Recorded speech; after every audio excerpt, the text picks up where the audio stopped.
Hello everyone, my name is Boukje Cnossen. I'm a junior professor at Leuphana University with a special focus on cultural entrepreneurship. And the topic I want to talk to you today is the workplace of the future. And as I am talking to you, I am actually standing in an empty office here in Amsterdam where I live. And although I made sure that the office is empty, you might in fact hear some traffic noise coming from the street just in front of me. I did not fully anticipate that, but it does fit very well to the theme I will talk to you about. So let me start by asking you what you think your future workplace will look like. Let's say 5 years from now. Do you think you will be working, first of all, when you graduate from university? Do you see yourself working in an office that you will go to every day? Do you think your office will look like the offices we know now? Will you sit at the same desk all day? My idea is, and this is what I would like to convince you of in this short session, is that our workspaces of the future will become more and more like products we choose to use instead of environments we are given by our employers. So let me make clear why I think that is the case. First, I'd like to point you to some developments that have in fact been going on for some time now. So, for example, in the first place, over the past decade, many larger organizations have in fact shifted to Openplan offices and have implemented things like flex desking and hot desking, where basically you pick a new desk every day. And you also see the rise of things like activity-based design, where within a large company you have areas for quiet work, you have areas for video calls, you have areas for meeting, for brainstorming, and even for relaxing and exercising. So I think this already puts people in the mindset that they can choose where they work, at least at different parts of the day. Of course, the building is a building they have to go to because they work there, but then they have some freedom. The second thing which has been going on is that more and more people over the past few years have decided not to work for a boss anymore and are becoming freelancers or self-employed workers. So there is a rising number of freelancers. And of course, by their very nature, we could say they have the freedom to work from wherever. Often this is done, of course, in consultation with their clients and with their collaborators, but they have more freedom to design their work experience in a way that they see fit. And I think third, and this is a very large development, we see that with the use of laptops and other smart devices, even mobile phones, even those employees that theoretically have to go to their office every day have a little bit more freedom to sometimes work from home, or when they are on the go, when they're taking a train. So the use of mobile devices has also afforded us to have some more choices, basically, in where we work. And I think all of this combined, as a result of this increased freedom, we've seen an emergence over the past decade, give and take, of cafes, of co-working spaces, even of things like digital nomads, people who really take mobile working, so to say, to the extreme and work from different locations in the world throughout the year.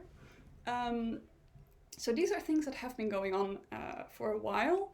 And I think all of this has increased this idea that we can have some freedom to choose where we work, as long as we are available and able to communicate, of course, with our colleagues, with our clients. Now, I think what is happening right now in this current pandemic that we're in is that some of these developments are accelerated by the remaining restrictions with regard to physical distancing, while others are actually slowed down.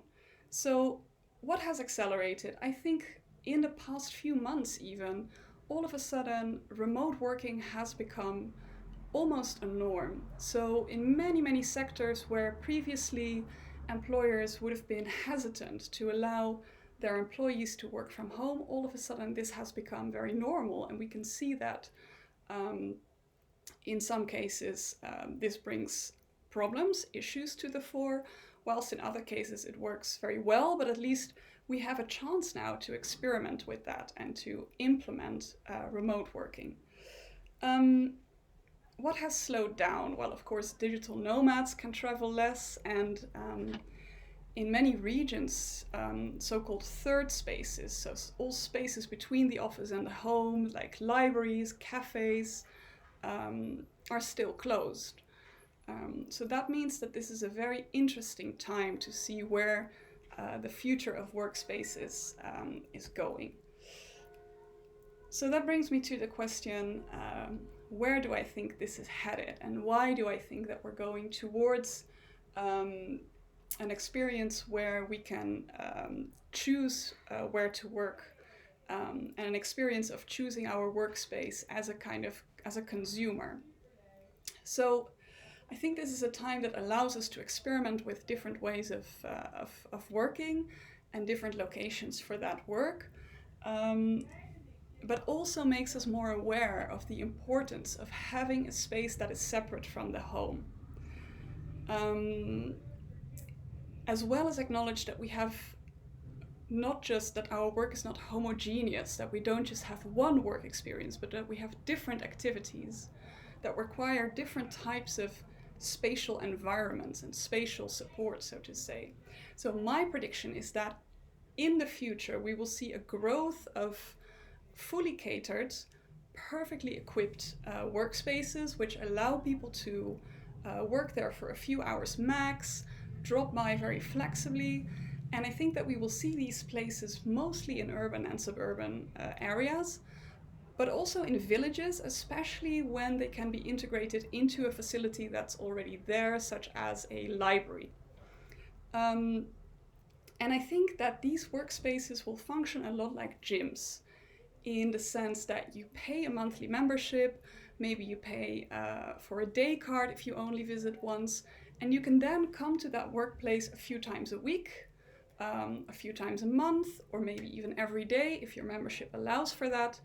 And much like gyms, I think we will see chains of such workspaces located in different parts of the city and maybe even across cities. So that means that people can use the different branches of the same company. So I think to a certain extent, this development is already going on with companies like WeWork, for instance, offering this, but WeWork and many similar players are catering only to entrepreneurs and marketing mainly to entrepreneurs. But I think these services will become available for different types of workers. And of course, given that the current coronavirus will probably remain a factor for some time, and that we might even have other pandemics, these workspaces, I think, will have to take safety measures into account. So I think what we will see is different check-in systems where you have to be registered as a member and check in virtually before you go there. I also think that these workspaces of the future will combine their services with other functions, such as actually gyms, but maybe even also daycares or even supermarkets and other shops.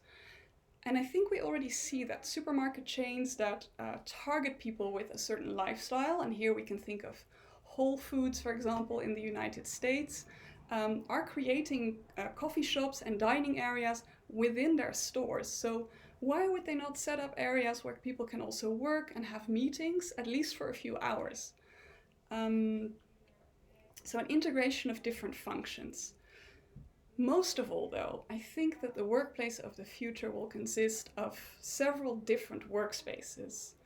In the morning, you might sit down with your laptop in a place where you have a membership. You work there for a few hours, of course, after having checked in virtually. And this is a multifunctional space, so maybe towards the end of the morning, you go to the gym in the same building, since this is part of your membership.